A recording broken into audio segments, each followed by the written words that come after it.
낡은 픽업 트럭이 메인 고속도로를 벗어나 솔바람 목장으로 이어지는 자갈길로 접어들자 거친 바퀴 뒤로 뿌연 흙먼지가 피어올랐다. 마치 이아영이 뒤로 하고 떠나온 세상과 앞으로 펼쳐질 미지의 세계를 가르는 희뿌연 장막처럼 보였다.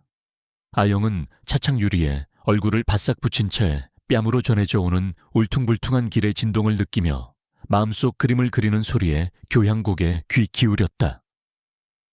그 그림은 어떤 사진보다도 더 선명했다. 거의 다 왔단다 아가야. 어머니 박은혜 씨가 부드럽게 말했다. 그녀의 목소리에는 지난 몇 달간의 깊은 슬픔과 불확실성의 무게가 실려 있었다. 은혜 씨는 백미러로 딸아이를 흘끗 보았다. 아영이의 손가락이 먼지 쌓인 차창 위에 의미 없는 패턴을 그리고 있었다. 시력을 잃은 것이 다른 아이들과 그녀를 다르게 만드는 유일한 이유는 아니었지만 그 습관은 아빠가 세상을 떠난 후 더욱 심해졌다. 자갈 구르는 소리가 점점 더 커졌고 아영은 무언가 다른 소리를 들었다. 그녀를 똑바로 앉게 만드는 어떤 소리. 그것은 규칙적이고 강력했으며 마치 상자 안에 갇힌 천둥 소리 같았다. 아영은 새로운 소리를 해독하려 할 때면 늘 그랬듯이 고개를 살짝 기울였다. 엄마 저게 무슨 소리예요? 은혜 씨는 잠시 귀를 기울였다. 그러더니 그녀의 어깨가 긴장으로 굳어졌다. 글쎄다 아가야. 곧 알게 되겠지. 트럭이 커브를 돌자 갑자기 목장 정형이 그들 앞에 펼쳐졌다. 세월의 풍파를 겪은 낡은 나무 울타리가 멀리 보이는 산맥을 향해 뻗어 있었고 아담한 농가 한 채가 여러 부속 건물들에 둘러싸여 있었다. 하지만 그 풍경을 압도하는 것은 격렬한 에너지로 움직이는 검은 물체가 있는 커다란 울타리 아니었다. 최연 할아버지가 헛간에서 걸레에 손을 닦으며 나왔다. 68배 나이에도 불구하고 그는 평생 땅을 일구며 살아온 남자의 꼿꼿한 위엄을 여전히 간직하고 있었지만 눈가의 주름은 최근 겪은 슬픔을 말해주고 있었다. 트럭을 보자 그의 주름진 얼굴이 환해졌지만 그 표정에는 걱정스러운 기색도 섞여 있었다. 은혜야 아영아. 그들이 차에서 내리자 그가 감정이 북받친 거친 목소리로 불렀다. 집에 온 걸 환영한다. 은혜 씨는 아버지를 끌어안았고 아영은 그녀를 느꼈다. 트럭을 돌아 흰 지팡이로 바닥을 가볍게 두드리며 나아가자 울타리 안에서 들려오는 소리가 훨씬 더 커졌고 이제 그녀는 개별적인 요소들을 구분할 수 있었다. 나무를 때리는 발굽소리 압력을 받아 삐걱거리는 울타리 기둥소리, 그리고 그 모든 것 아래에는 거의 좌절감처럼 들리는 무언가가 있었다. 초의 할아버지, 아영이가 그의 목소리를 향해 소리와 기억으로 길을 찾는데 익숙해진 사람의 자신감으로 다가가며 말했다. 저쪽에 아주 화가 난 말이 있는 것 같아요. 최연 할아버지의 얼굴이 어두워지며 손녀딸을 부드럽게 안아주었다. 그 녀석은 벼락이란다. 그리고 화가 났다는 말로는 부족하지 아가야. 규칙적인 발굽소리가 갑자기 멈추고 목장 전체로 퍼져나가는 듯한 섬뜩한 침묵이 흘렀다. 아영은 울타리 쪽으로 고개를 돌렸고 이제는 제2의 천성이 된 듯한 듣는 자세로 고개를 갸웃거렸다. 그가 우리를 보고 있어요. 그녀가 조용히 말했다. 네가 그걸 어떻게... 아니 은혜 씨가 본능적으로 딸아이에게 더 가까이 다가가며 물었다. 바로 그때 헛간 모퉁이에서 젊은 청년 김민수가 피곤에 지친 얼굴로 나타났다. 19살의 목장 일꾼은 새벽부터 일했고 그의 자세 모든 부분에서 그것이 드러났다. 초의 어르신 민수가 가족에게 정중히 고개를 숙이며 말했다. 벼락이 먹이는 준비해뒀는데 도무지 문 근처에도 못 가게 합니다. 아침 내내 저러고 있어요. 최연 할아버지가 깊은 한숨을 내쉬었다. 그 소리에는 수년간의 좌절감이 담겨 있었다. 민수야 이쪽은 내 딸 은혜, 그리고 내 손녀 아영이다. 당분간 우리와 함께 지낼 게다. 민수는 은혜 씨에게 따뜻하게 미소 지었지만 아영을 보더니 어쩔 줄 몰라 했다. 그는 시각장애인을 만나본 적이 없어서 어떻게 대해야 할지 몰랐던 것이다. 안녕하세요 민수 씨.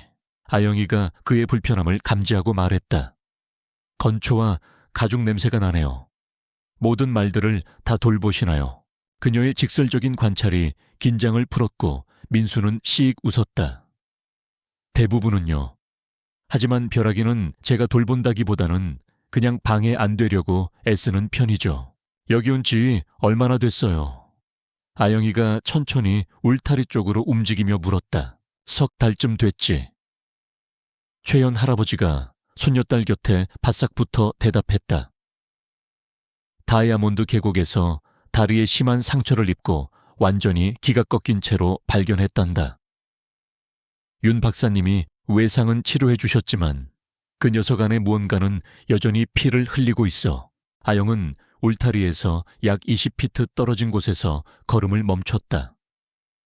침묵이 계속되었지만 그녀는 공기 중에 느껴지는 무게처럼 말의 존재를 감지할 수 있었다. 그녀는 다른 사람들이 놓칠 법한 미세한 소리들에 집중하며 지팡이를 쥔 손에 힘을 주었다. 커진 콧구멍으로 새어나오는 숨소리, 흙바닥에서 발굽이 부드럽게 쓸리는 소리, 압력으로 팽팽해진 가죽으로 감싼 울타리 기둥이 삐걱거리는 소리. 여기 오기 전에 무슨 일이 있었던 거예요? 그녀가 물었다. 민수와 최연 할아버지가 시선을 교환했다. 밀렵꾼들에게 쫓기다가 흩어진 야생마 무리의 일원이었던 것 같아. 최연 할아버지가 설명했다. 계곡에서 어떤 추격전이 있었음을 시사하는 발자국들을 발견했지. 아마도 그 녀석에게 큰 충격을 준 무언가를 본 것 같아. 그 과정에서 가족을 잃었을지도 모르고 여기 온 뒤로 누가 그 애랑 같이 지내려고 해봤어요. 다른 조련사 3명이 붙었었지. 민수가 고개를 저으며 말했다. 이웃 목장의 박 조련사님이 제일 먼저 시도하셨는데 그분은 말 다룬 경력만 30년이시거든. 근데 정확히 한 세션 만에 포기하셨어. 그 녀석이 사납다기보다는 도무지 다가갈 수가 없다고 하시더군. 최연 할아버지가 말을 이었다. 그 다음엔 대전에서 어려운 말 전문이라는 친구를 데려왔었지. 그 친구는 2주 동안 애를 쓰다가 결국 벼락이는 너무 망가져서 구할 수 없다고 하더군. 안락사시키는 게 좋겠다고 권고했어. 아영이 숨을 들이쉬는 소리가 들렸다. 안락사요. 하지만 아픈 건 아니잖아요. 그렇죠. 아니란다, 아가야. 은혜 씨가 부드럽게 말했다. 어떤 사람들은 말을 훈련시킬 수 없을 때, 다루기 너무 위험할 때, 그게 더 친절한 거라고 생각한단다. 그건 친절한 게 아니에요. 아영이가 단호하게 말했다. 그녀의 어린 목소리에 담긴 강철 같은 의지에 모두가 놀랐다. 그건 포기하는 거예요. 울타리 안에서 아주 조용한 콧소리가 들려왔다. 너무 조용해서 아영이만 들은 듯했다. 그녀는 속삭이는 대화를 듣는 것처럼 고개를 살짝 돌렸다. 그는 누군가에게 상처받았기 때문에 사람들을 믿지 않는 거예요. 그녀가 태연하게 말했다. 하지만 사나운 게 아니라 무서워하는 거예요. 다음 날 아침 솔바람 목장의 새벽은 여느 때와 다름없이 찾아왔지만 이아영에게는 모든 것이 새롭고 특별하게 느껴졌다. 멀리서 들려오는 닭 우는 소리, 소들이 낮은 소리로 음매거리는 소리, 그리고 그 모든 소리 아래 낮고 불안정하게 깔려있는 검은 야생마 벼락이 거친 숨소리와 발굽소리까지. 아영은 잠자리에서 뒤척이며 그 모든 소리들을 하나하나 분해하고 조립하며 자신만의 풍경을 그려내고 있었다. 아침 식사를 마친 후 아영은 조심스럽게 어머니 박은혜 씨에게 말했다. 엄마, 저 벼락이 보러 가도 돼요, 그냥. 멀리서 말만 걸어볼게요. 절대 가까이 가지 않을게요. 은혜 씨의 얼굴에 걱정스러운 빛이 역력했다. 어젯밤 최연 할아버지에게서 벼락이에 대한 이야기를 자세히 전해 들은 터라 그 위험한 야생마 근처에 딸을 보내고 싶지 않았다. 아영아, 그 말은 너무 위험하단다. 전문 조련사들도 포기한 말인데 네가 뭘 어떻게 하겠다는 거니? 저는 그냥 벼락이랑 이야기하고 싶어요. 아영이 간절한 눈빛으로 말했다.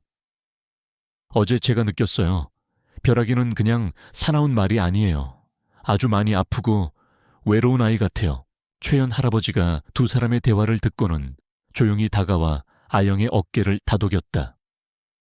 은혜의 아영이가 저렇게까지 말하는데 한번 믿어보자꾸나. 대신 절대 울타리 가까이 가지 않고 이 할아비가 보는 앞에서만 이야기하는 거다. 알겠지, 아영아. 아영은 환하게 웃으며 고개를 끄덕였다. 은혜 씨는 여전히 불안했지만 아버지의 말씀과 딸아이의 간절한 눈빛에 마지못해 허락할 수밖에 없었다. 그렇게 아영의 조심스러운 첫 번째 만남이 시작되었다. 그녀는 최연 할아버지와 함께 벼락의 울타리에서 꽤 멀리 떨어진 농가 현관 계단에 앉았다. 벼락이는 여전히 울타리 안을 초조하게 서성이고 있었고 가끔씩 땅을 구르거나 신경질적인 콧소리를 내뱉었다. 그 모습은 누가 보아도 금방이라도 폭발할 것 같은 시한폭탄과도 같았다. 안녕, 벼락아. 아영이 아주 작고 부드러운 목소리로 말을 걸었다. 나는 아영이라고 해. 어제 처음 만났지. 나는 네가 아주 힘세고 멋진 말이라는 걸 알아. 하지만 지금 네 마음이 많이 아프다는 것도 알아. 벼락이의 움직임이 순간 멈칫했다. 녀석은 귀를 쫑긋 세우고 소리가 들려오는 현관 쪽을 잠시 응시하는 듯 했지만 이내 다시 불안하게 울타리 안을 맴돌기 시작했다. 아영은 포기하지 않았다. 그녀는 마치 오랜 친구에게 이야기하듯 자신의 이야기를 차분하게 이어갔다. 얼마 전 세상을 떠난 아빠 이야기, 서울을 떠나 이곳 낯선 목장으로 오게 된 이야기, 그리고 자신이 세상을 눈으로 볼 수 없다는 이야기까지. 그녀의 목소리에는 어떤 꾸밈이나 과장도 없었다. 오직 진심만이 담겨 있었다. 나도 가끔 세상이 너무 무섭고 외로울 때가 있어, 벼락아. 모든 것이 어둡고 캄캄하게만 느껴질 때도 있고 그럴 때면 나도 너처럼 아주 많이 화가 나고 소리 지르고 싶어져.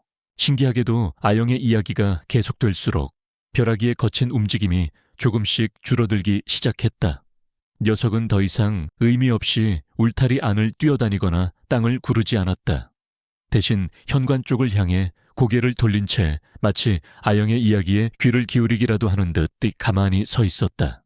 그 모습을 지켜보던 최연 할아버지와 김민수의 얼굴에 놀라움과 함께 알 수 없는 기대감이 스쳐 지나갔다. 은혜 씨 역시 딸아이의 행동 하나하나에서 눈을 떼지 못하고 있었다. 오늘은 네 숨소리가 어제보다 조금 더 편안하게 들려, 벼락아. 아영이 작은 미소와 함께 말했다. 하지만 아직도 네 마음속에는 아주 큰 슬픔이 남아있는 것 같아. 괜찮아. 천천히 다 괜찮아질 거야. 그 후 며칠 동안 아영은 매일 같은 시간에 현관 계단에 앉아 벼락이에게 말을 걸었다. 그녀는 벼락이에게 목장의 하루 일과를 이야기해 주었고 자신이 좋아하는 동요를 불러주기도 했으며 때로는 그저 가만히 앉아 벼락이가 내는 작은 소리들에 귀를 기울였다. 그녀는 벼락이의 발굽소리, 숨소리, 심지어 꼬리치는 소리까지도 놓치지 않고 기억하려 애썼다. 그녀에게는 그 모든 것이 벼락이와 소통하는 또 다른 언어와도 같았다. 벼락이에게도 작은 변화가 나타나기 시작했다. 녀석은 더 이상 아영이 나타나도 신경질적인 반응을 보이지 않았고 오히려 아영이 오는 시간이 되면 현관 쪽 울타리 근처를 서성이며 그녀를 기다리는 듯한 모습을 보이기도 했다. 아영의 목소리가 들리면 귀를 쫑긋 세우고 그녀의 말에 집중했고 가끔씩 아주 낮은 콧소리로 대답하는 듯한 소리를 내기도 했다. 김민수는 그런 변화를 가장 먼저 알아차렸다. 어르신 벼락이 녀석, 요즘 좀 이상합니다. 예전처럼 사납게 날뛰지도 않고 밥도 잘 먹고 꼭 아영 아가씨 때문인 것 같습니다. 최연 할아버지 역시 고개를 끄덕였다. 그는 돌아가신 아내가 살아생전 동물들과 유난히 교감이 깊었던 것을 떠올렸다. 어쩌면 아영이에게도 그런 특별한 능력이 유전된 것인지도 몰랐다. 하지만 은혜 씨의 걱정은 여전했다. 아무리 그래도 벼락이는 위험한 말이에요, 아버지. 아영이가 저렇게 가까이 다가가도 괜찮을까요? 아직은 멀찍이 떨어져 있으니 괜찮을 게다. 그리고 아영이 저 녀석 보통 아이가 아니야. 무언가 우리가 보지 못하는 것을 보고 듣는 것 같아. 최현 할아버지가 손녀딸을 대견한 눈빛으로 바라보며 말했다. 그러던 어느 날 오후 아영이 여느 때처럼 현관 계단에 앉아 벼락이에게 말을 걸고 있을 때였다. 벼락이는 울타리 가장 가까운 곳까지 다가와 아영의 목소리에 귀를 기울이고 있었다. 그때 벼락이가 갑자기 아주 부드럽고 낮은 소리로 히힝 하고 울었다. 그것은 그동안 아영이 들었던 그 어떤 소리보다도 더 다정하고 평화로운 소리였다. 아영의 얼굴에 환한 미소가 떠올랐다. 그녀는 마치 오랫동안 기다려왔던 친구의 대답을 들은 사람처럼 기뻐했다. 그가 내 말을 듣고 있어요. 할아버지, 아영이 최현 할아버지를 돌아보며 외쳤다. 그리고 이제 조금씩 마음을 열기 시작했어요. 최현 할아버지와 민수, 그리고 멀찍이서 지켜보던 은혜 씨까지 모두 그 순간 말로는 설명할 수 없는 어떤 깊은 감동을 느꼈다. 눈먼 소녀와 성난 야생마. 그 누구도 상상하지 못했던 기적 같은 교감이 지금 그들의 눈앞에서 아주 조금씩 그러나 분명하게 피어나고 있었던 것이다. 아직은 보이지 않는 끈이었지만 그 끈은 분명 두 외로운 영혼을 단단히 이어주고 있었다. 이하영과 검은 야생마 벼락의 교감은 솔바람 목장에 작은 파문을 일으켰다. 처음에는 그저 어린아이의 순수한 동심이 만들어낸 우연한 순간이려니 했던 최현 할아버지와 김민수도 날이 갈수록 벼락이가 아영에게만 보이는 미묘한 변화들을 감지하며 놀라움을 금치 못했다. 하지만 아영의 어머니 박은혜 씨의 걱정은 조금도 줄어들지 않았다. 그녀에게 벼락이는 여전히 한순간에 돌변할지 모르는 위험한 야생마일 뿐이었다. 며칠 뒤 목장에 반가운 손님이 찾아왔다. 벼락이가 처음 발견되었을 때 다리 상처를 치료해 주었던 수의사 윤지석 박사였다. 그는 벼락이의 상처 경과를 확인하고 목장 전체의 방역 상태를 점검하기 위해 정기적으로 방문하곤 했다. 어르신, 그동안 별일 없으셨습니까? 벼락이 녀석은 여전히 말썽이고요. 윤 박사가 최현 할아버지에게 인사를 건네며 물었다. 윤 박사 마침 잘 왔네. 최현 할아버지가 의미심장한 미소를 지으며 말했다. 벼락이 녀석에게 아주 큰 변화가 생겼다네. 우리 손녀 아영이 덕분이지. 윤 박사는 호기심 어린 눈빛으로 아영을 바라보았다. 그는 이미 아영이와 벼락이에 대한 이야기를 얼핏 전해 들은 터였다. 그는 아영에게 다가가 부드럽게 말을 걸었다. 아영 아가씨, 이야기 많이 들었습니다. 혹시 괜찮다면 제가 벼락이 다리 상처를 좀 살펴봐도 될까요? 아가씨가 함께 있어주면 녀석도 조금은 얌전하지 않을까 싶은데요. 은혜 씨는 딸이 위험한 말 가까이 가는 것을 원치 않았지만 윤 박사의 정중한 부탁과 최현 할아버지의 격려에 마지못해 허락했다. 아영은 현관 계단에 앉은 채 평소처럼 부드러운 목소리로 벼락이에게 말을 걸기 시작했다. 벼락아, 윤 박사님이 네 다리 좀 보러 오셨대. 아프게 하려는 거 아니니까 걱정하지 마. 그냥 잘 아물고 있는지 보시는 거래. 윤 박사는 조심스럽게 울타리 가까이 다가갔다. 벼락이는 처음에는 잔뜩 경계하며 뒷걸음질 쳤지만 아영의 목소리가 계속해서 들려오자 조금씩 안정을 되찾는 듯 했다. 녀석은 여전히 윤 박사를 매서운 눈초리로 주시하고 있었지만 예전처럼 당장이라도 울타리를 부수고 달려들 듯한 살기는 느껴지지 않았다. 윤 박사는 울타리 밖에서나마 벼락이의 다리 상처를 육안으로 확인할 수 있었고 다행히 상처는 잘 아물고 있는 듯 했다. 정말 놀랍군요. 윤 박사가 감탄하며 말했다. 예전 같았으면 저를 보자마자 난리를 쳤을 텐데요. 아영 아가씨의 목소리가 정말 효과가 있는 모양입니다. 바로 그때 목장 입구로 또 다른 차 한 대가 먼지를 일으키며 들어섰다. 차에서 내린 사람은 날카로운 눈매와 다부진 체격을 가진 중년 여성이었다. 그녀는 바로 몇 달 전 벼락이를 길들이려다 실패하고 돌아갔던 베테랑 말 조련사 박선영 씨였다. 그녀는 최현 할아버지로부터 최근 벼락이의 변화에 대한 이야기를 듣고는 도저히 믿을 수 없어 직접 확인하러 온 것이었다. 초의 어르신, 그 말씀이 정말이십니까? 저 성질 더러운 야생마 녀석이 고작 어린애 말 몇 마디에 얌전해졌다고요. 제 두 귀를 의심하지 않을 수 없습니다.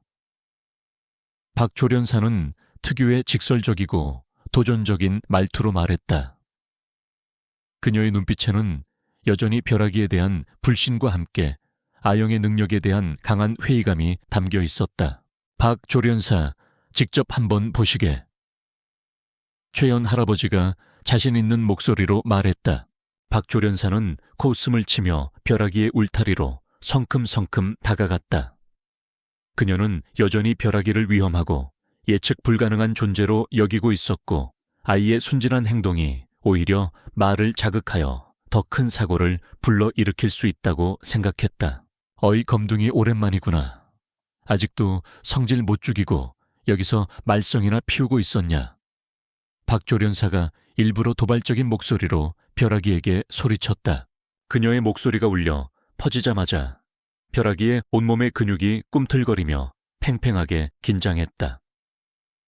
녀석의 귀가 뒤로 젖혀지고 콧구멍이 벌렁거렸으며 두 눈에서는 다시 한번 야생의 살기가 번뜩였다. 그리고 다음 순간 벼락이는 마치 한 마리의 성난 야수처럼 울타리를 향해 무섭게 돌진했다. 안 돼, 위험해. 주변 사람들의 비명과 함께 벼락이는 앞발을 들어 울타리를 강타하려는 듯 포효했다. 박 조련사 역시 순간적으로 당황하여 뒷걸음질 치려 했지만 이미 때는 늦은 듯했다. 바로 그 위기의 순간 아영의 맑고 차분한 목소리가 울려 퍼졌다. 벼락아, 괜찮아. 아무도 너를 해치지 않아. 나 여기 있어. 진정해. 신기하게도 아영의 목소리가 들리자마. 자, 벼락이의 광적인 움직임이 거짓말처럼 멈췄다. 녀석은 여전히 거친 숨을 몰아쉬고 있었지만 울타리를 향해 치켜들었던 앞발을 천천히 내리고는 고개를 돌려 아영이 있는 현관 쪽을 바라보았다. 그의 눈에 서려 있던 살기는 어느새 사라지고 그 자리에는 마치 길 잃은 아이처럼 불안하고 혼란스러운 빛만이 남아있었다. 그래, 착하다. 이제 괜찮아. 아영이 다시 한번 부드럽게 말했다. 벼락이는 그 말에 천천히 아영이 있는 쪽 울타리로 다가왔다. 그리고는 마치 그녀에게 위로라도 받으려는 듯 낮은 소리로 힝힝거렸다. 그 광경을 지켜보던 모든 사람들은 할 말을 잃었다. 특히 박 조련사는 자신의 눈앞에서 벌어진 일을 도저히 믿을 수 없다는 표정이었다. 수십 년간 말을 다루어온 자신의 경험과 지식으로는 도저히 설명할 수 없는 일이었다. 그녀는 자신이 그토록 애를 써도 길들이지 못했던 저 사나운 야생마가 고작 12살짜리 눈먼 소녀의 말 한마디에 어린 양처럼 순해지는 모습을 망견자실하게 바라볼 뿐이었다. 아가씨, 대체 어떻게 한 겁니까? 한참 만에 박 조련사가 떨리는 목소리로 물었다. 그녀의 목소리에는 더 이상 회의감이나 조롱이 아닌 진심 어린 경외심이 담겨 있었다. 아영은 희미하게 미소 지으며 대답했다. 저는 아무것도 하지 않았어요. 그냥 벼락이의 마음을 들어주었을 뿐이에요. 벼락이는 나쁜 아이가 아니에요. 단지 너무 오랫동안 혼자서 아팠을 뿐이죠. 그녀의 말에 박 조련사를 포함한 그 자리에 있던 모든 어른들은 깊은 생각에 잠겼다. 그들은 어쩌면 그동안 벼락이라는 야생마의 겉모습만 보고 그 안에 숨겨진 깊은 상처와 외로움을 보지 못했던 것은 아닐까. 그리고 어쩌면 이 눈먼 소녀만이 그 상처를 어루만져주고 치유해줄 수 있는 유일한 존재일지도 모른다는 생각을 하게 되었다. 보이지 않는 것을 보는 능력, 그것은 어쩌면 눈이 아닌 마음에서 비롯되는 것인지도 몰랐다. 이하영과 검은 야생마 벼락 사이에 싹튼 기적 같은 교감은 며칠 만에 솔바람 목장을 넘어 작은 시골 마을 전체에 뜨거운 화제거리로 떠올랐다. 어떤 이는 눈먼 소녀의 특별한 능력에 감탄하며 기적이라고 수군거렸고, 또 어떤 이는 여전히 벼락이의 위험성을 경고하며 아이의 안전을 염려했다. 그리고 마침내 그 소문은 마을 보안관 오진태의 귀에까지 들어가게 되었다. 며칠 뒤 목장으로 향하는 비포장도로 위로 먼지를 일으키며 보안관 사무소의 낡은 지프차가 모습을 드러냈다. 차에서 내린 오 보안관은 올해로 50줄에 들어선 경험 많고 신중한 성격의 베테랑이었다. 그의 얼굴에는 공무원 특유의 근엄함과 함께 이 기이한 사건에 대한 약간의 호기심과 걱정이 뒤섞여 있었다. 초의 어르신 안녕하셨습니까? 오 보안관이 최현 할아버지에게 경례를 붙이며 말했다. 목장의 그 말 때문에 주민들 민원이 좀 들어와서 나왔습니다. 특히 어린 아가씨의 안전이 몹시 염려된다는군요. 최현 할아버지는 담담한 표정으로 그를 맞이했다. 오, 보안관 어서 오시게. 안 그래도 한 번쯤 찾아올 것 같았네. 그는 이미 예상했던 일이라는 듯 아영과 벼락이에 대한 이야기를 차분히 설명하기 시작했다. 이야기를 듣는 동안 오 보안관의 표정은 시종일관 심각했다.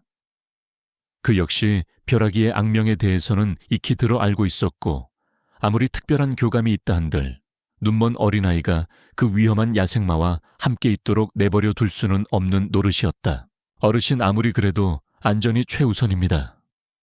만에 하나 사고라도 발생하면 누가 책임지겠습니까? 바로 그때 현관 계단에 앉아 그들의 대화를 조용히 듣고 있던 아영이 입을 열었다. 보안관 아저씨, 벼락이는 나쁜 말이 아니에요. 그녀의 목소리는 작았지만 단호했다. 그냥 상처가 많아서 사람을 무서워하는 거예요. 저한테는 한 번도 위협적인 모습을 보인 적이 없어요. 오 보안관은 아영을 물끄러미 바라보았다. 아이의 맑고 총명한 눈빛 비록 앞을 보지는 못했지만 과차분한 태도는 그에게 깊은 인상을 주었다. 아가씨 말을 어떻게 믿을 수 있겠소? 오 보안관이 부드럽지만 단호한 어조로 물었다. 전문 조련사들도 포기한 말인데 바로 그때 마을에서 수다스럽기로 소문난 최 씨 아주머니가 어디선가 나타나 그들의 대화에 끼어들었다. 그녀는 며칠 전 박 조련사가 벼락이에게 혼쭐이 났던 광경을 목격했던 사람 중 하나였다. 보안관님, 제가 똑똑히 봤슈. 저 말은 보통 사나운 게 아니더라고요. 박 조련사님도 혼비백산에서 도망쳤다니까요. 저런 위험한 말을 어린애 옆에 둬서야 쓰겠어요. 최 씨 아주머니는 마치 자신이 정의의 사도라도 된 것처럼 목소리를 높였다. 벼락이는 울타리 안에서 최 씨 아주머니의 시끄러운 목소리에 신경질적인 반응을 보이며 뒷발질을 해댔다. 그 모습에 최 씨 아주머니는 더욱더 겁을 먹고 오 보안관 뒤로 숨었다. 보세요, 저렇게 사납다니까요. 아영은 가만히 고개를 저었다. 아주머니가 너무 큰 소리로 갑자기 다가가서 셔틀이 놀란 거예요. 그녀는 천천히 자리에서 일어나 평소처럼 벼락이의 울타리에서 조금 떨어진 곳으로 다가갔다. 이전에는 현관 계단에 앉아 있었지만 이제는 울타리와 조금 더 가까운 마당 한가운데 작은 나무 의자에 앉아 벼락이와 교감하곤 했다. 벼락아 괜찮아. 시끄러운 소리 때문에 네가 좀 놀랐구나. 아영이 부드러운 목소리로 말을 걸었다. 신기하게도 아영의 목소리가 들리자마자 벼락이의 거친 움직임이 조금씩 잦아들기 시작했다. 녀석은 여전히 최 씨 아주머니 쪽을 경계하는 듯 했지만 아영을 향해 천천히 고개를 돌리고는 귀를 쫑긋 세웠다. 오 보안관은 그 광경을 믿을 수 없다는 듯 바라보았다. 정말 이상한 일이군요. 같은 말이라고는 믿기 어려울 정도입니다. 제가 한번 보여드려도 될까요? 보안관 아저씨, 아영이 물었다. 벼락이가 저와 다른 사람에게 어떻게 다르게 반응하는지를요. 오 보안관은 잠시 망설였지만 이내 고개를 끄덕였다. 그는 이 기이한 상황을 자신의 눈으로 직접 확인해보고 싶었다. 먼저 최 씨 아주머니가 오 보안관의 지시에 따라 조심스럽게 울타리 쪽으로 다가갔다. 그녀가 울타리에서 약 10m 정도 떨어진 곳에 이르자 벼락이는 다시 한번 귀를 뒤로 젖히고 앞발을 구르며 위협적인 소리를 내기 시작했다. 최 씨 아주머니는 겁에 질려 황급히 뒷걸음질 쳤다. 다음은 아영의 차례였다. 그녀는 흰 지팡이를 두드리지 않고 마치 익숙한 길을 걷듯 천천히 울타리를 향해 걸어갔다. 그녀가 평소 앉던 나무 의자에 이르자 벼락이는 언제 그랬냐는 듯이 모든 경계심을 풀고 그녀에게 다가와 울타리 너머로 고개를 내밀었다. 그리고는 마치 어린아이가 엄마에게 어리광을 부리듯 아영의 손길이 닿기를 기다리는 것처럼 부드러운 콧소리를 냈다. 아영은 손을 뻗어 울타리 나무 기둥을 가만히 잡았다. 그녀는 아직 벼락이를 직접 만져본 적은 없었지만 이렇게 가까이서 녀석의 따뜻한 숨결과 존재감을 느끼는 것만으로도 충분히 행복했다. 고마워 벼락아. 우리가 틀리지 않았다는 걸 보여줘서. 아영이 속삭이듯 말했다. 벼락이는 그 말에 대답이라도 하듯 낮은 소리로 다시 한번 히힝거렸다. 오 보안관은 그 모든 광경을 입을 다문 채 지켜보고 있었다. 그의 얼굴에는 놀라움과 함께 깊은 생각에 잠긴 듯한 표정이 떠올랐다. 그는 평생을 시골 마을에서 보안관으로 일하며 수많은 가축과 야생 동물들을 보아왔지만 이런 경우는 난생 처음이었다. 최 어르신, 오 보안관이 최현 할아버지를 돌아보며 말했다. 오늘 제가 본 것만으로는 당장 어떤 행정적인 조치를 취하기는 어려울 것 같습니다. 하지만 아가씨의 안전이 최우선이니만큼 앞으로도 이 상황을 예의주시하겠습니다. 그리고 절대 아가씨 혼자서 말에게 접근하거나 울타리 안으로 들어가는 일은 없도록 각별히 신경 써주십시오. 그의 말은 일종의 경고이자 동시에 이 특별한 교감을 인정하는 듯한 미묘한 여운을 남겼다. 오 보안관과 최 씨 아주머니가 돌아간 후 목장에는 다시 평화가 찾아왔다. 하지만 그 평화는 이전과는 다른 어떤 기대감과 긴장감을 품고 있었다. 아영은 여전히 나무 의자에 앉아 벼락이와 마주보고 있었다. 그녀는 이제 매일 이곳에 앉아 벼락이와 이야기를 나누고 함께 시간을 보내는 것이 일상이 되었다. 그녀는 벼락이의 작은 움직임 하나, 숨소리 하나에도 민감하게 반응하며 그의 감정을 읽어내려 애썼다. 그리고 벼락이 역시 그런 아영의 진심을 느끼는지 점점 더 그녀에게 마음을 열고 의지하는 모습을 보였다. 그들의 보이지 않는 교감은 세상의 시선 속에서도 흔들리지 않고 더욱더 깊어지고 있었다.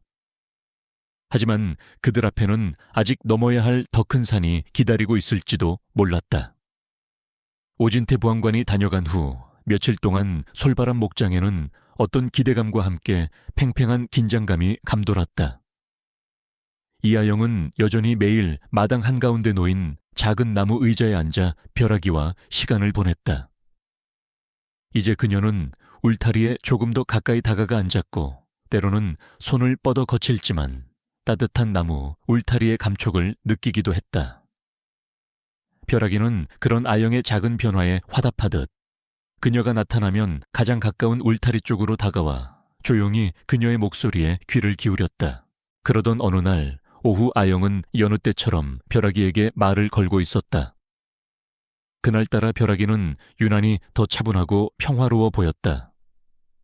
녀석은 아영이 앉아있는 바로 앞 울타리에 머리를 기대고 마치 그녀의 손길을 기다리는 것처럼 가만히 서 있었다.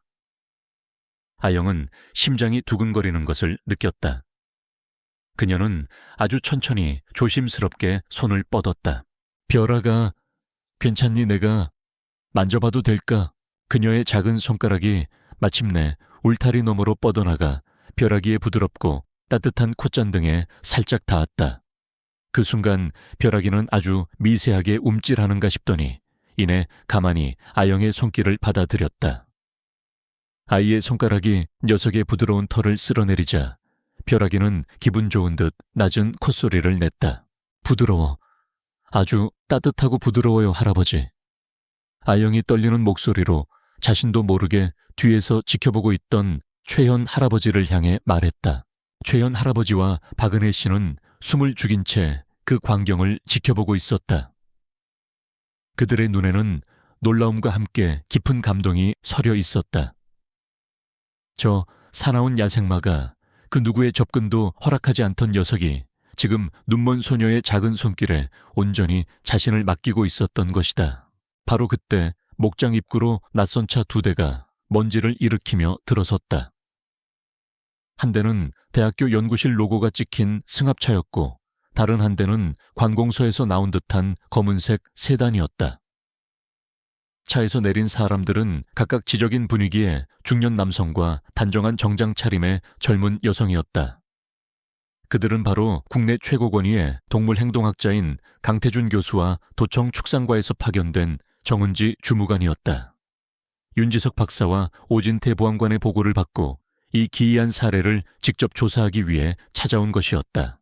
최현 어르신 말씀 많이 들었습니다.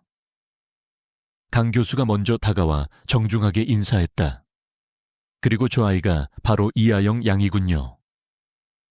그의 시선이 울타리 옆에서 벼락이와 교감하고 있는 아영에게 향했다.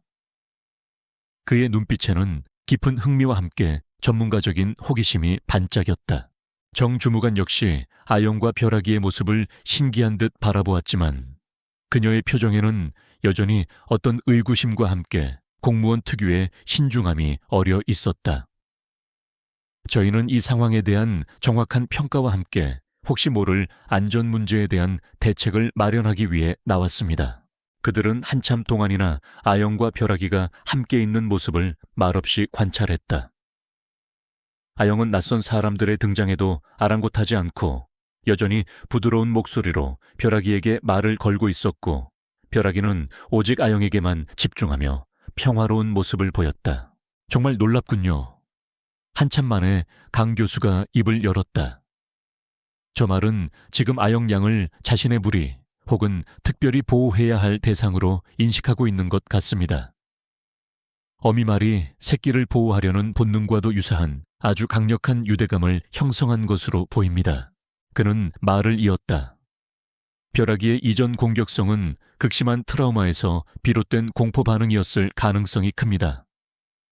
하지만 아영 양의 꾸준하고 진심 어린 접근 방식이 그 공포를 조금씩 치유하고 있는 것으로 보입니다. 아영 양은 말에게 어떤 위협도 가하지 않고 오직 순수한 마음으로 다가가 교감하려 했기 때문에 이런 기적이 가능했던 것이지요. 정 주무관은 여전히 미심쩍은 표정이었지만 강 교수의 전문적인 소견에 반박하기는 어려웠다. 하지만 교수님 저 말은 여전히 야생마입니다. 언제 돌변하여 아이를 해칠지 모르는 일 아닙니까? 물론 그럴 가능성을 완전히 배제할 수는 없습니다. 강 교수가 대답했다. 하지만 지금 벼락이가 아영 양에게 보이는 행동은 공격성보다는 보호 본능에 가깝습니다. 한번 시험해볼까요? 강 교수는 최현 할아버지와 은혜 씨의 동의를 얻어 김민수에게 울타리 바깥쪽을 따라 천천히 걸어가 보라고 지시했다. 민수가 움직이기 시작하자 벼락이는 즉시 고개를 들고 그의 움직임을 경계했지만 아영이 곁에 있어서인지 예전처럼 사납게 날뛰지는 않았다. 하지만 민수가 아영이 있는 쪽으로 몇 걸음 다가가려 하자 벼락이는 즉시 낮은 경고음과 함께 앞발을 구르며 그의 접근을 단호하게 막아섰다. 보셨습니까? 강 교수가 말했다. 벼락이는 지금 아영 양을 외부의 위협으로부터 보호하려 하고 있습니다. 이것은 아주 의미 있는 행동입니다. 그는 이번에는 아영에게 울타리를 따라 천천히 몇 걸음 움직여 보라고 했다. 아영이 움직이자 벼락이는 마치 그림자처럼 그녀의 움직임을 따라 울타리 안쪽에서 평행하게 움직였다. 녀석의 모든 신경은 오직 아영에게만 집중되어 있는 듯했다.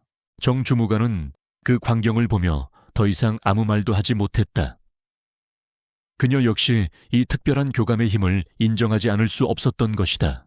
강 교수는 마지막으로 아영에게 아주 조심스럽게 물었다. 아영 양 혹시 괜찮다면 벼락이에게 아주 조금 더 가까이 다가가 볼 수 있을까요? 물론 절대로 무리하지는 말고요. 아영은 잠시 생각하다가 고개를 끄덕였다. 그녀는 천천히 울타리 쪽으로 한 걸음 더 다가갔다. 이제 그녀와 벼락이 사이에는 오직 낡은 나무, 울타리 하나만이 가로놓여 있을 뿐이었다. 벼락이는 그런 아영의 접근을 조금도 경계하지 않고 오히려 더 가까이 다가와 울타리 틈새로 자신의 따뜻한 숨결을 불어넣었다. 아영은 다시 한번 손을 뻗어 이번에는 조금 더 대담하게 벼락이의 부드러운 콧잔등을 쓰다듬었다. 벼락이는 기분 좋은 듯 눈을 가늘게 뜨고 가만히 그 손길을 즐겼다. 그 모습은 마치 오랜 시간 동안 서로를 그리워했던 친구가 마침내 다시 만난 것처럼 다정하고 평화로워 보였다. 이것은 정말 놀라운 사례입니다. 강 교수가 낮은 목소리로 중얼거렸다. 학계에 정식으로 보고하고 연구해야 할 수준입니다. 어쩌면 우리는 지금 인간과 동물의 교감에 대한 새로운 가능성을 목격하고 있는지도 모릅니다. 정 주무관 역시 딱딱했던 표정을 풀고 희미하게 미소 지었다. 그녀는 오늘 자신이 목격한 이 모든 것을 어떻게 보고서에 담아야 할지 고민스러웠지만 한 가지 분명한 것은 이 눈먼 소녀와 성난 야생마의 이야기가 많은 사람들에게 큰 감동과 희망을 줄 수 있을 것이라는 사실이었다. 해질 무렵 강 교수와 정 주무관은 수많은 기록과 함께 솔바람 목장을 떠났다. 그들은 앞으로도 아영과 벼락이의 관계를 지속적으로 관찰하고 지원하겠다고 약속했다. 목장에는 다시 평화가 찾아왔지만 그 평화는 이전과는 다른 어떤 특별한 의미를 담고 있었다. 그것은 인간과 동물의 경계를 넘어선 순수한 영혼들의 깊은 교감이 만들어낸 아름다운 기적이었다. 그리고 그 기적의 중심에는 세상을 마음의 눈으로 보는 한 소녀와 그녀의 진심에 마음을 연 한 마리 야생마가 있었다. 강태준 교수와 정은지 주무관이 다녀간 후 몇 주 동안 솔바람 목장에는 조심스러운 평화가 이어졌다. 이아영과 벼락이의 관계는 날이 갈수록 깊어졌고 이제 아영은 최현 할아버지나 김민수의 감독해 울타리 바로 앞에서 벼락이와 교감하는 것이 일상이 되었다. 그녀는 벼락이의 부드러운 콧잔등에 손을 대고 가만히 말을 걸었고 벼락이는 그런 아영의 손길을 온전히 받아들이며 그녀의 목소리에 귀를 기울였다. 녀석의 거칠었던 눈빛은 눈에 띄게 유순해졌고 의미 없이 울타리 안을 뛰어다니던 불안한 행동도 거의 사라졌다. 그날 아침도 여느 때와 다름없이 맑고 화창했다. 아영은 작은 바구니에 잘 익은 사과 몇 알을 담아들고 벼락이에게 향했다. 그녀가 울타리 근처에 다가가자 벼락이는 마치 그녀를 기다렸다는 듯이 울타리 쪽으로 다가와 낮은 소리로 히힝거렸다. 안녕, 벼락아. 오늘 아침은 기분이 어때 보여? 내가 맛있는 사과 가져왔는데 좀 먹을래? 아영이 다정한 목소리로 말을 걸며 울타리 틈새로 사과 한 조각을 내밀었다. 벼락이는 조심스럽게 다가와 그녀의 손에 들린 사과를 맛있게 받아먹었다. 그 모습을 지켜보던 최현 할아버지와 박은혜 씨의 얼굴에는 흐뭇한 미소가 떠올랐다. 이제 벼락이는 더 이상 그들이 알던 사나운 야생마가 아니었다. 적어도 아영 앞에서는 바로 그때였다. 평화롭던 목장의 정적을 깨고 멀리서부터 요란한 엔진 소리가 들려오기 시작했다. 처음에는 희미했지만 소리는 점점 더 커지며 목장 쪽으로 빠르게 다가오고 있었다. 그것은 일반 자동차 엔진 소리와는 다른 아주 거칠고 시끄러운 소리였다. 무슨 소리지? 최현 할아버지가 불안한 눈빛으로 소리가 들려오는 쪽을 바라보았다. 그 순간 벼락이의 온몸이 석상처럼 굳어졌다. 녀석의 귀가 쫑긋 세워지고 콧구멍이 벌렁거렸으며 두 눈에서는 다시 한번 극도의 공포와 경계심이 번뜩였다.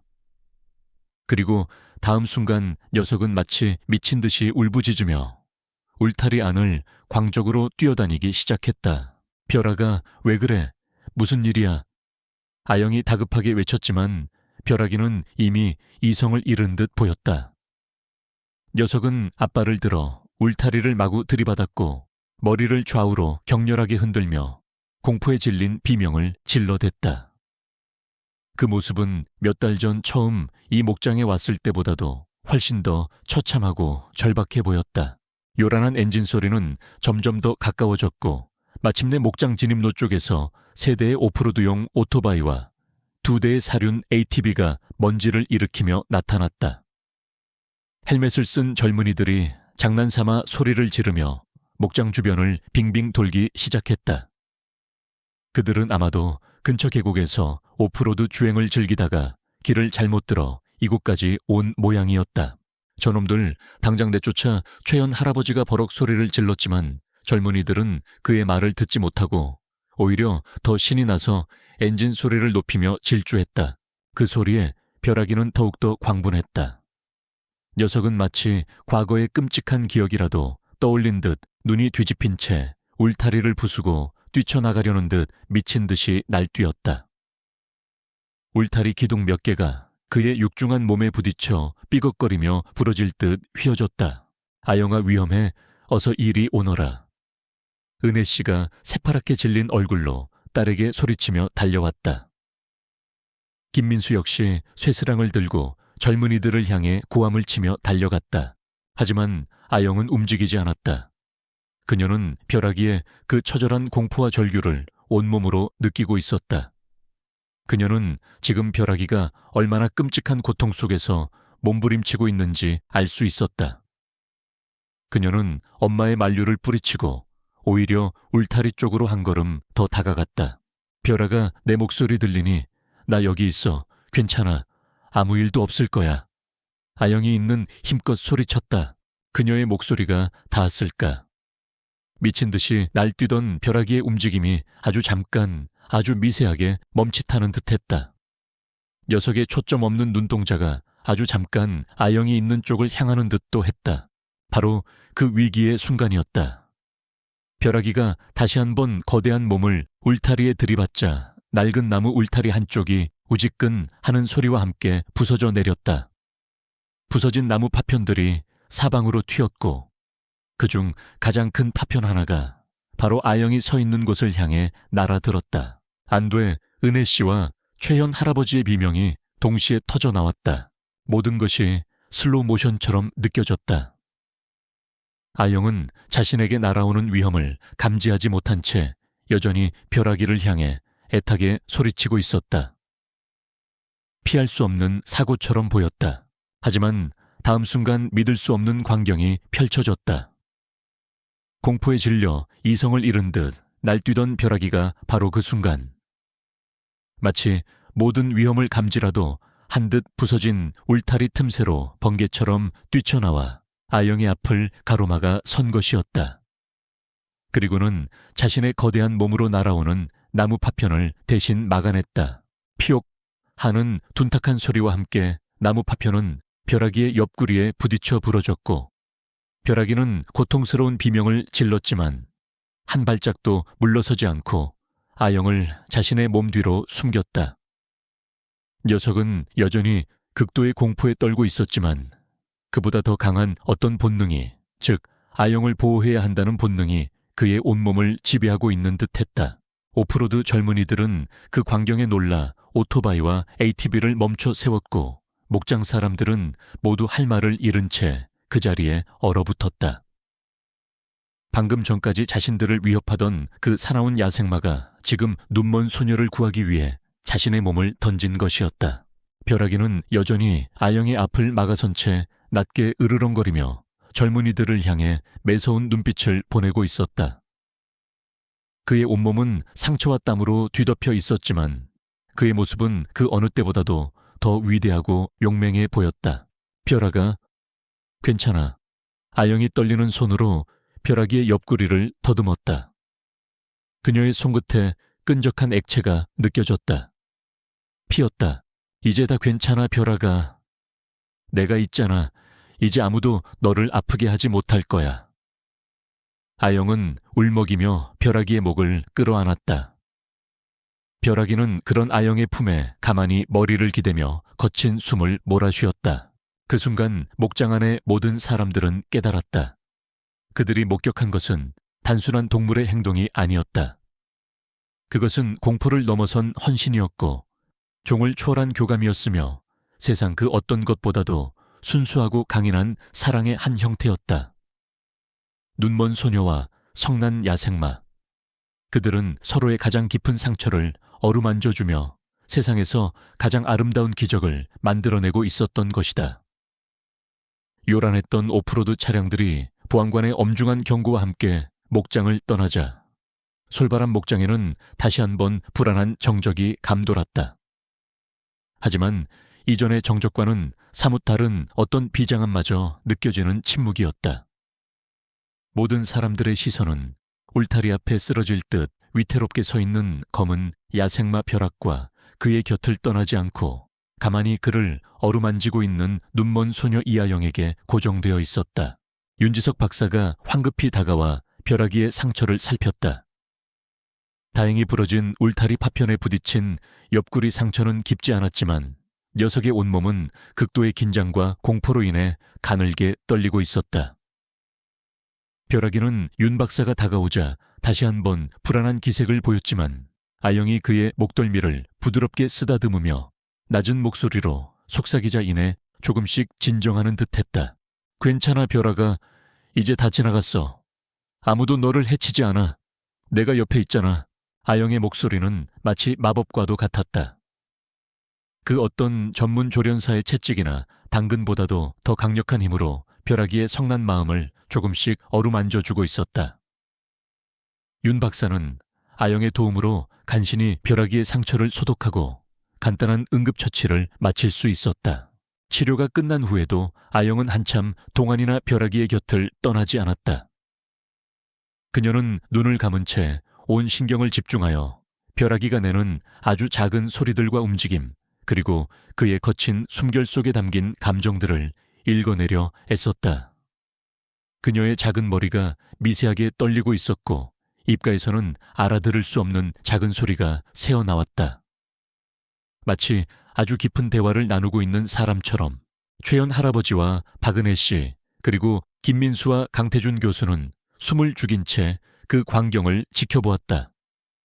그들은 아영이 지금 무엇을 하고 있는지 정확히 알 수는 없었지만 그녀가 벼락이의 영혼 가장 깊은 곳과 교감하고 있다는 것을 어렴풋이나마 느낄 수 있었다. 얼마나 시간이 흘렀을까? 아영이 천천히 눈을 떴다. 그녀의 얼굴은 창백했고 입에는 식은땀이 송골송골 맺혀 있었지만 그녀의 눈빛 비록 초점은 없었지만은 그 어느 때보다도 더 깊고 맑게 빛나고 있었다. 할아버지. 아영이 떨리는 목소리로 최연 할아버지를 불렀다. 벼락이가 제게 이야기해 주었어요. 무슨 이야기를 말이냐? 아영아, 최연 할아버지가 조심스럽게 물었다. 그 엔진 소리들. 벼락이는 그냥 그 소리가 무서웠던 게 아니에요. 아영의 목소리가 가늘게 떨렸다. 그 소리는 아주 끔찍한 기억을 떠올리게 했던 거예요. 아주 오래전 일이지만 벼락이는 아직도 그날을 잊지 못하고 있어요. 그녀는 잠시 숨을 골랐다. 불길이었어요. 모든 것을 집어삼킬 듯한 시뻘건 불길. 그리고 하늘을 뒤덮는 검은 연기. 쇠붙이가 부딪히고 부서지는 굉음. 사람들의 비명소리. 그리고 아영의 목소리가 점점 더 흐느낌으로 변해갔다. 가족들이었어요. 벼락이의 엄마 아빠 그리고 어린 동생들. 그들이 그 불길 속에서 그 끔찍한 소리 속에서 어떻게 되었는지 벼락이는 자신의 눈으로 똑똑히 보았대요. 아무것도 할 수 없었다고. 그저 도망쳐야만 했다고.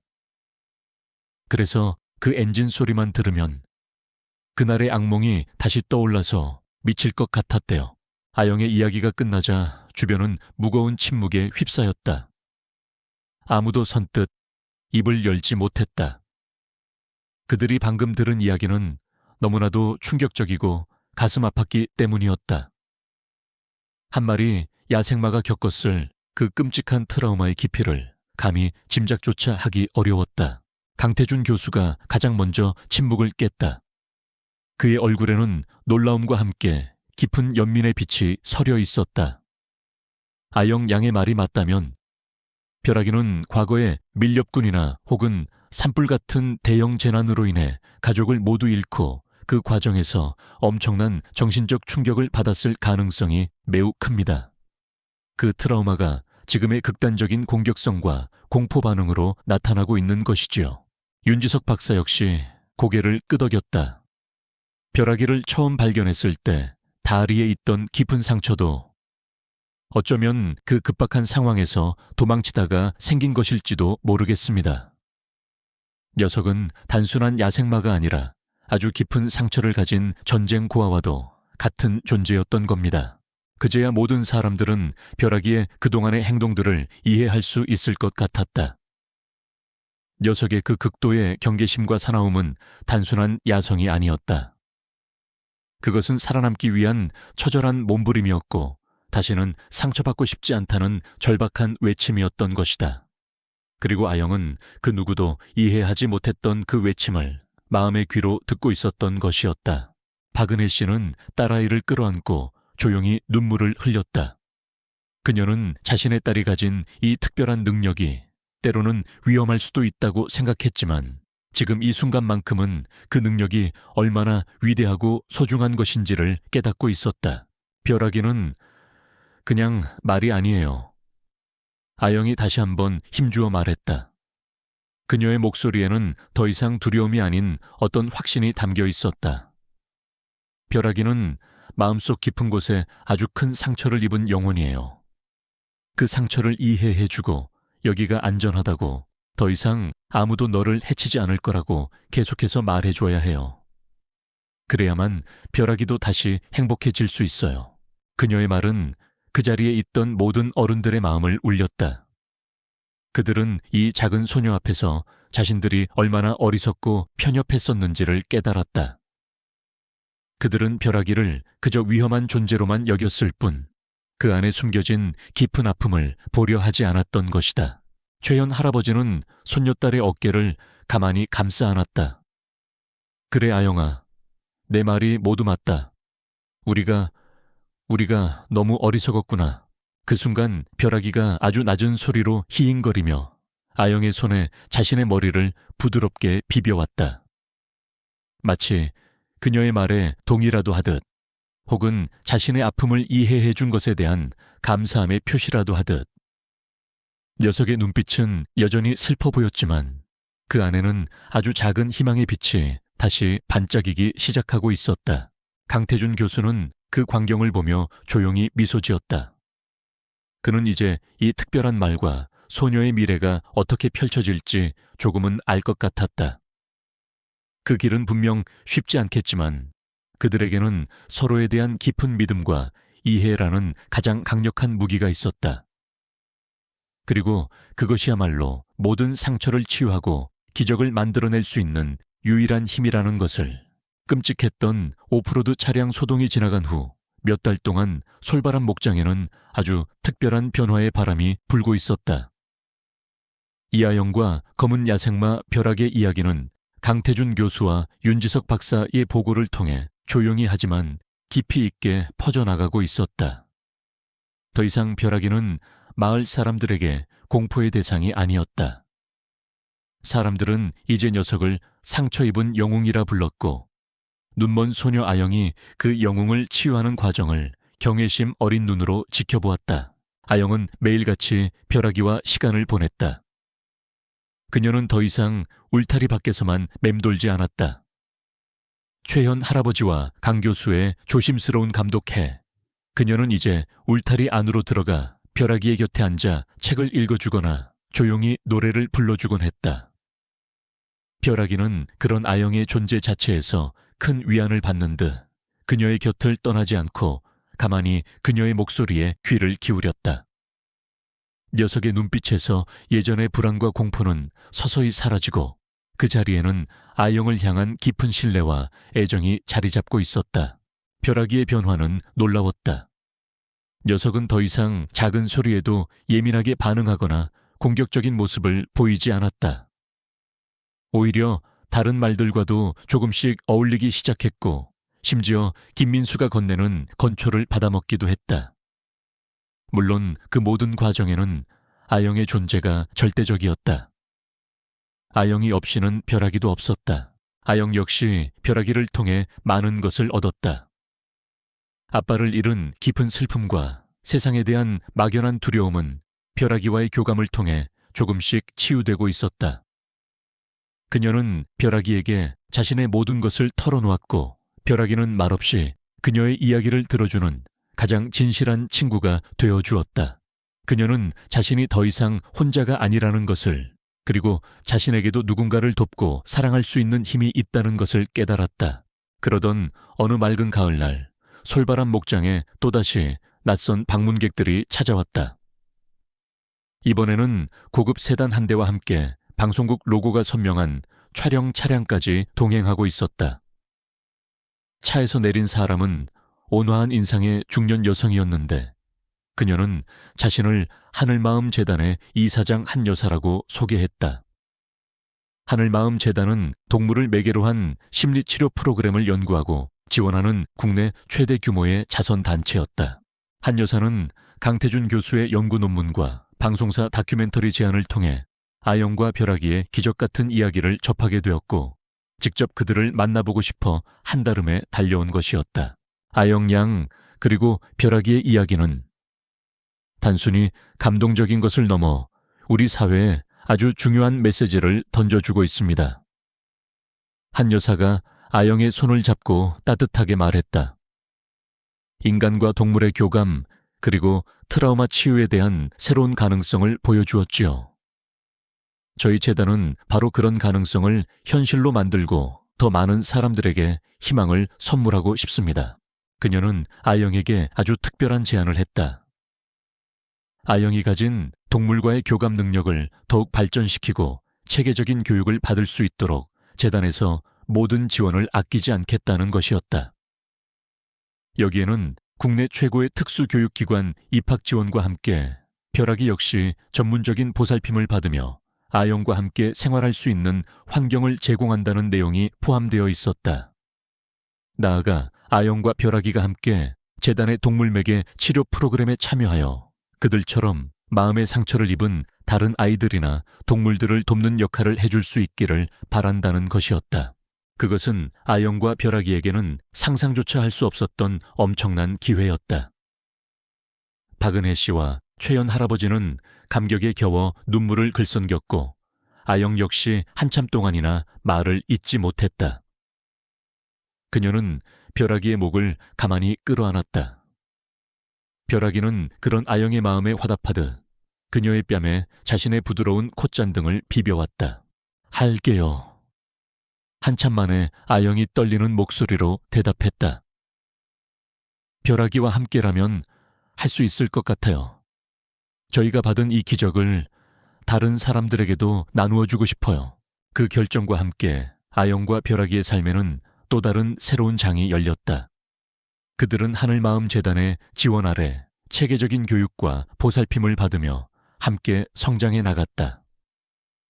아영은 자신의 특별한 능력을 더욱 발전시켜 동물 행동 심리학 분야에서 두각을 나타내기 시작했고 벼락이는 과거의 트라우마를 완전히 극복하고 아영의 가장 든든한 파트너이자 치유의 동반자가 되었다. 몇 년 뒤 그들은 재단에서 운영하는 동물매개 치료센터에서 가장 사랑받는 존재가 되었다. 아영은 자신과 비슷한 아픔을 가진 아이들에게 벼락이와의 교감을 통해 마음의 문을 열고 세상과 소통하는 방법을 가르쳐 주었고 벼락이는 그 어떤 치료사보다도 더 따뜻하고 진실된 위로로 아이들의 상처 입은 영혼을 어루만져 주었다. 눈먼 소녀와 성난 야생마가 만들어낸 기적은 이제 더 많은 사람들에게 희망과 치유의 빛을 선물하고 있었던 것이다. 솔바람 목장의 그 작은 울타리 안에서 시작된 보이지 않는 교감은 이제 세상을 향한 커다란 울림이 되어 퍼져나가고 있었다. 사람들은 그들의 이야기를 통해 깨달았다. 진정한 소통은 눈이나 귀가 아닌 마음으로 이루어지는 것이며 가장 깊은 절망 속에서도 사랑과 믿음만 있다면 언제든 새로운 희망이 피어날 수 있다는 것을. 그리고 때로는 가장 연약해 보이는 존재들이 세상에서 가장 위대한 기적을 만들어낼 수 있다는 것을. 아영과 벼락이의 이야기는 그렇게 전설이 되었다.